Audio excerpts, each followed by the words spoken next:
जब auto driver की मुलाकात हुई एक एक चुड़ैल से। ये घटना राकेश नाम के एक ऑटो ड्राइवर की है, जो मुंबई की भीड़-भाड़ वाली सड़कों पर अपनी रोजी-रोटी कमाता था। राकेश एक मेहनती और ईमानदार इंसान था, जो अपने परिवार का पालन-पोषण करता था। हर दिन की तरह वह अपनी ऑटो में सवारियों को उनके गंतव्य तक पहुंचाता और अपने दिन के अंत में थका-हारा घर लौटता। एक दिन की बात है, जब राकेश का दिन थोड़ा अजीब था।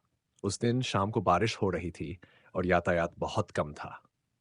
राकेश ने सोचा कि आज उसे जल्दी घर लौट जाना चाहिए, लेकिन तभी एक बूढ़ी औरत ने उसके ऑटो को रुकवाया।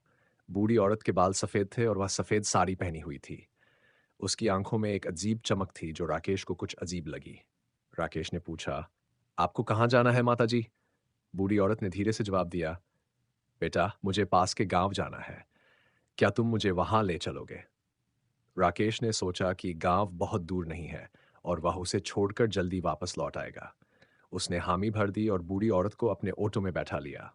जैसे जैसे राकेश उस गांव की ओर बढ़ा, रास्ता सुनसान होता गया और घना जंगल शुरू हो गया। अचानक बूढ़ी औरत ने राकेश को रोकने के लिए कहा, "बेटा, मुझे यहीं उतार दो।" बूढ़ी औरत ने कहा। राकेश ने देखा कि वहां तो कोई घर या गांव नहीं था।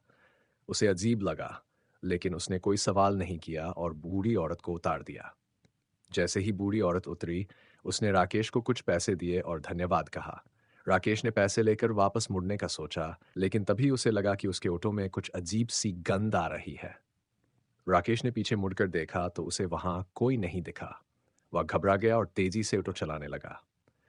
तभी अचानक से एक भयानक आवाज आई, जैसे कोई जोर से हंस रहा हो। राकेश ने दर्पण में देखा तो वही बूढ़ी औरत उसके पीछे बैठी थी, लेकिन अब वह चुड़ैल बन चुकी थी। उसकी आंखें लाल हो चुकी थीं और उसके नुकीले दांत बाहर निकले हुए थे। राकेश ने अपनी सारी हिम्मत जुटाकर ऑटो की रफ्तार और बढ़ा दी, लेकिन चुड़ैल की हंसी लगातार तेज होती गई।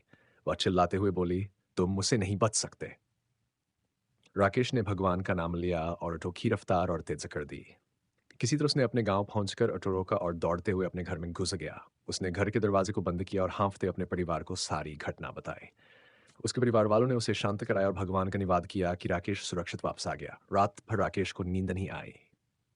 वह लगातार भगवान से प्रार्थना करता रहा और अगले दिन मंदिर जाकर पूजा की। उस घटना के बाद राकेश ने तय किया कि वह कभी भी अनजान औरतों को रात में ऑटो में नहीं बैठाएगा। यह कहानी हमें यह सिखाती है कि कभी कभी जीवन में ऐसी घटनाएं हो सकती है जो हमें हमेशा याद रह जाती है और हमें सतर्क रहने की सीख देती है।